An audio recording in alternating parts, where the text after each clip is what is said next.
En el video de hoy les voy a contar cuál era el rol de la mujer en la antigüedad en Vietnam y en el hoy en día. Así que si quieren saberlo, quédense hasta el final de este video. Vamos a comenzar con todo porque hay mucha información y lo primero que nosotros tenemos que saber es que, por ejemplo, en Vietnam se reconocen 54 grupos étnicos. El que tiene mayor predominancia va a ser el grupo King, ¿sí? Ellos van a distribuir sobre la zona llana o las ciudades. Luego vamos a tener las minorías que van a estar en la zona de montaña. Ahora bien, nosotros sabemos esto. Ahora lo tenemos que dividir en cuanto a lo que es los grupos religiosos o no religiosos. Vamos a tener la religión tradicional vietnamita o los no religiosos. Catolicismo, budismo, oaonismo, protestantismo y el caudaísmo. El grupo más numeroso es la religión tradicional vietnamita con más del 80%. Y ellos tienen lo que es una ética confucionista en donde la mujer no tenía derechos, ¿sí? El hombre va a ser el hijo noble y la mujer la innoble. Ahora bien, nosotros ahora lo que vamos a hacer para poder entender un poquito más lo que era el rol de la mujer en la antigüedad, vamos a tener que tomar el grupo Hmong, que tiene más de 300 años.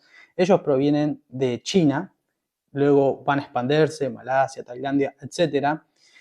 Pero ¿por qué estoy nombrando este grupo étnico? Porque, por ejemplo, la ética que van a tener ellos en cuanto al rol de la mujer es que, por ejemplo, cuando la mujer nace es pertenencia del padre, luego pertenencia del marido. Si muere el marido va a ser pertenencia de alguno de sus hermanos.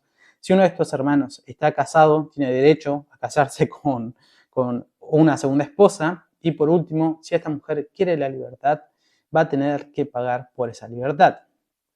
Ahora, algo importante es que a lo largo de la historia, las niñas indígenas de Vietnam eran sometidas a la esclavitud por los chinos y luego eran vendidas a las zonas del norte.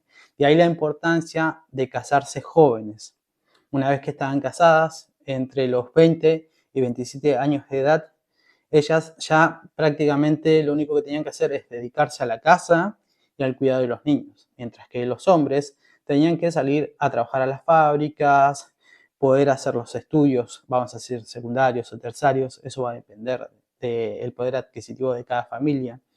Entonces nosotros de esta manera vamos armando lo que es un poco este gran rompecabezas de la historia de lo que fue y es hoy en día el rol de la mujer.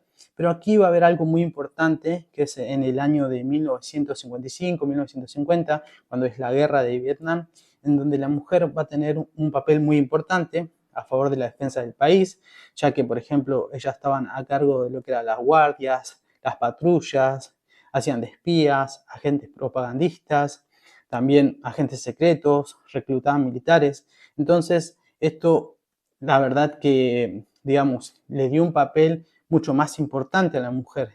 Y es que de esta manera esas influencias del confucianismo van quedando atrás. Y hoy en día, por ejemplo, aquellas personas que ven videos o viajan por Vietnam, van a ver que el rol de la mujer ha cambiado de una manera positiva, ¿sí? Ellas se ven más fuertes, toman decisiones. A mí me tocó afortunadamente viajar por prácticamente todo Vietnam y fue algo increíble, y algo que les quiero recomendar es que si ustedes pueden visitar Vietnam, vayan a Hanoi y visiten el Museo de la Mujer, que es algo verdaderamente impresionante. Les va a encantar ese lugar, vayan con mucho tiempo también. Pero bueno, ya llegamos al final del video, así que nada, espero que les haya gustado. No se olviden de dar like, suscribirse y compartir. Así que nos vemos en un próximo video. Saludos.